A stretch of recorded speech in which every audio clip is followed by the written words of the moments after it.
Hello दोस्तों, कैसे हो आप सब। उम्मीद करता हूँ अच्छे होंगे, स्वस्थ होंगे और मस्त भी होंगे। चलिए दोस्तों, आज का जो हमारा टॉपिक है वो टॉपिक है कि राष्ट्रपति का चुनाव कैसे होता है। राष्ट्रपति का चुनाव कैसे होता है टॉपिक है हमारा, क्योंकि अभी फिलहाल में ही जल्दी ही चुनाव हुआ है राष्ट्रपति का। तो बहुत सारे स्टूडेंट्स कह रहे थे कि सर राष्ट्रपति का चुनाव कैसे होता है, पता ही नहीं चलता। ये बहुत सारे लोगों को ये कहना होता है कि सर राष्ट्रपति का चुनाव कैसे होता है, ये कुछ हम लोग पता ही नहीं चल पाता। ठीक है दोस्तों, चलिए देखते हैं। पहले पहले ध्यान देते हैं कि योग्यता। ठीक है, तो योग्यता से पहले आप ये समझिए कि जब भारत का संविधान लिखा गया तो संविधान के साथ साथ अनुच्छेद 52 में ये भी कहा गया कि भारत का राष्ट्रपति होना भी अनिवार्य है। भारत का राष्ट्रपति होना अनिवार्य है, ये बात कही गई। और भारत के जो स्वतंत्र भारत के प्रथम राष्ट्रपति बनाए गए, वो राष्ट्रपति बनाए गए थे डॉक्टर राजेंद्र प्रसाद। भारत की प्रथम महिला राष्ट्रपति जो बनी थी वो बनी थी प्रतिभा देवी सिंह पाटिल। और अभी अभी 26 तारीख को जिन्होंने शपथ ग्रहण किया है उनका नाम है द्रौपदी मुर्मू। ठीक है दोस्तों, वो एक आदिवासी महिला है और भारत की सबसे कम आयु की महिला राष्ट्रपति हैं। ठीक है, महिला और पुरुषों में दोनों में ही सबसे कम आयु की वो राष्ट्रपति हैं। ठीक है दोस्तों, चलिए देखते हैं पहले राष्ट्रपति बनने के लिए आपकी योग्यता क्या होनी चाहिए। तो राष्ट्रपति बनने के लिए प्रथम योग्यता ये होनी चाहिए कि आप भारत के नागरिक होने चाहिए। राष्ट्रपति पद का जो उम्मीदवार होगा उसको भारत की नागरिकता प्राप्त होनी चाहिए। और नागरिकता प्राप्त होने के साथ साथ 15,000 रुपये की जमानत राशि, 50 वोटरों का प्रस्ताव जो सांसद या विधायक होंगे, उसके बाद उनकी उम्र 35 वर्ष या इससे अधिक की होनी चाहिए। उसके बाद और इसकी क्वालिफिकेशन क्या होनी चाहिए, तो क्वालिफिकेशन होनी चाहिए कि लोकसभा के सदस्य बन सके। लोकसभा के सदस्य बनने की क्वालिफिकेशन उस कैंडिडेट के अंदर होनी चाहिए। उसके बाद केंद्र या राज्य सरकार में किसी भी पद पर वो आसीन न हो। और उसके बाद एक चीज़ और होता है कि जो प्रेसिडेंट नॉमिनेटेड होते हैं, जो प्रेसिडेंट नॉमिनेटेड एमपी होते हैं, वो इसमें वोट नहीं करते हैं, जैसे कि सचिन तेंदुलकर हुए और रेखा हुई। ठीक है दोस्तों, चलिए अब आगे देखते हैं। अब आगे ये देखते हैं कि आखिर राष्ट्रपति का चुनाव होता कैसे है, इसकी वोटिंग सिस्टम क्या होती है। तो राष्ट्रपति के चुनाव में मुख्य रूप से राष्ट्रपति के चुनाव में जो जनता होती है वह प्रत्यक्ष रूप से वोटिंग करती है, अर्थात जनता के द्वारा चुने गए प्रतिनिधि अर्थात सांसद या विधायक ही इसमें वोटिंग करते हैं। ठीक है दोस्तों, आइए देखते हैं एक एग्जाम्पल लेते हैं कि चुनाव कैसे होता है राष्ट्रपति का। तो इसमें हम देखते हैं पहले यूपी उत्तर प्रदेश, इसको उदाहरण मानते हैं। ठीक है, तो एक जो जनगणना हुई थी 1971 में, जो जनगणना हुई थी 1971 में, 1971 के जनगणना को ही आधार माना जाता है और उसी के आधार पर वोटिंग होती है। और ये वोटिंग 2026 तक उसी जनगणना के आधार पर होती रहेगी।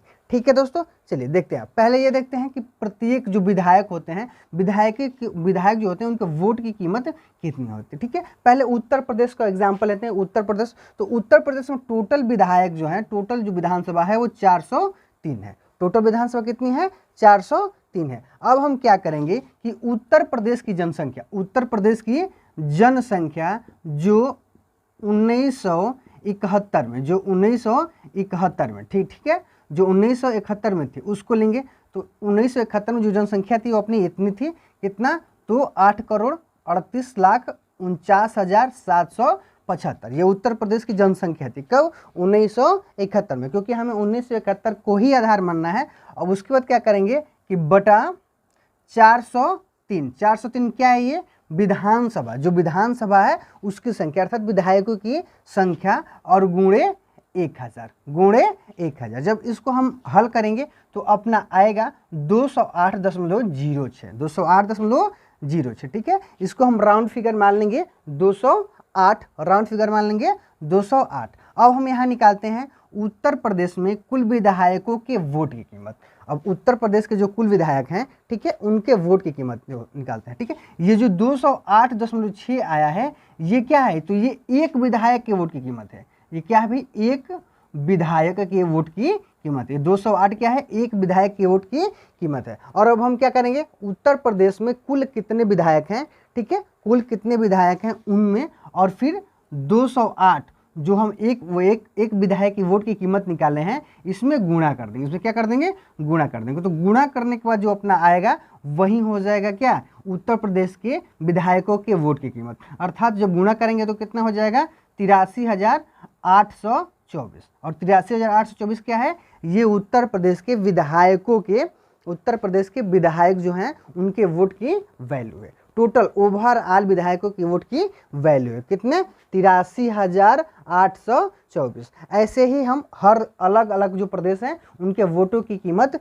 निकाल लेंगे विधायकों का। ठीक है, अब निकालते हैं सांसदों के वोट की वैल्यू। ठीक है, तो देखते हैं 2017 के अनुसार, 2017 के अनुसार, तो 2017 के अनुसार देश के कुल विधायकों की जो वोट की कीमत है, देश में कुल विधायकों की जो वोट की कीमत है वो कीमत हो जाएगी कितना, तो 5,49,495, 5,49,495। ठीक है दोस्तों, अब कुल सांसद, जो कुल सांसद देश में हैं वो कितने हैं, तो 543 हैं वो लोकसभा के हैं और 223 हैं वो हैं राज्यसभा के। ठीक है, तो ओवरऑल सांसद, टोटल सांसद मिला कितने हो गए 776, टोटल सांसद हो गया 776। ठीक है, अब प्रत्येक सांसद की वोट की कीमत, अब यहाँ देखते हैं हम भाई प्रत्येक जो सांसद है उनके वोट की कीमत कैसे निकालेंगे। तो प्रत्येक सांसद के वोट की कीमत के लिए हम क्या करेंगे कि देश के कुल विधायकों की संख्या, देश के कुल विधायकों की संख्या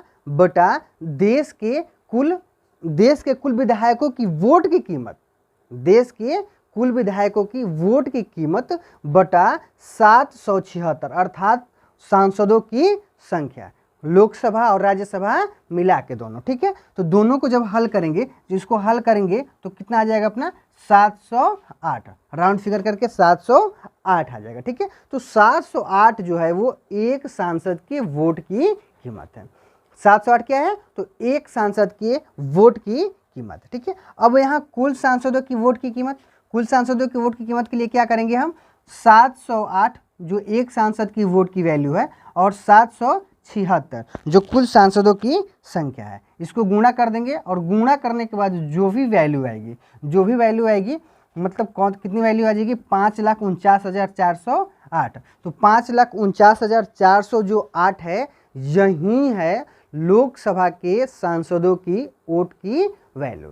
ठीक है, अब राष्ट्रपति कैसे नॉमिनी होगा, कैसे ये होगा कि ये राष्ट्रपति जीता है, तो इसके लिए क्या किया जाता है कि प्रत्येक, मतलब जितने कैंडिडेट होते हैं उनमें से किसी एक कैंडिडेट को 50% वोट और प्लस एक वोट चाहिए होता है। 50% वोट प्लस एक वोट चाहिए होता है उसको इस पद की जीत के लिए। ठीक है, अगर कभी कभी ऐसा भी होता है कि जब कैंडिडेटों की संख्या बढ़ जाती है तो कैंडिडेटों की संख्या बढ़ने के कारण 50% या 50% और उससे एक वोट कोई एक प्रत्याशी नहीं पाता है, तो उसके लिए क्या करते हैं, एज ए एग्जाम्पल समझिए।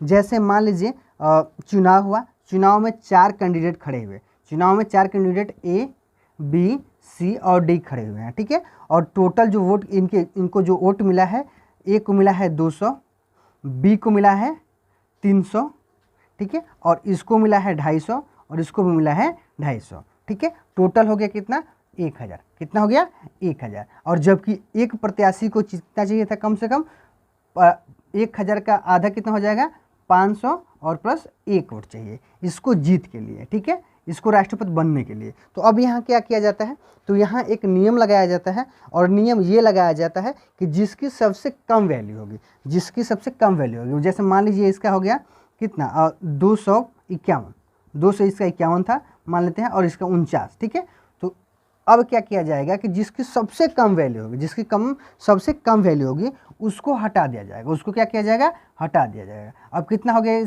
अब क्या हुआ कि जब हटा देंगे तो जो इसकी वोट की कीमत है, जो इसकी वोट की कीमत है यानी 249, अब 249 को बराबर हिस्सों में बांट दिया जाएगा, बराबर हिस्सों में बांट दिया जाएगा। और ये तब तक ऐसे किया जाएगा जब तक कि किसी एक कैंडिडेट का वोट वैल्यू 50% और प्लस एक वोट ना हो जाए। और जब 50% और एक वोट हो जाएगा तो ये माना जाएगा कि उस कैंडिडेट की जीत हुई है। ठीक है दोस्तों, आई होप ये वीडियो आपको अच्छा से समझ में आया हो। अगर वीडियो अच्छे से समझ में आया हो तो लाइक कीजिए, शेयर कीजिए, कमेंट कीजिए और हाँ जी दोस्तों सब्सक्राइब भी कीजिएगा। धन्यवाद।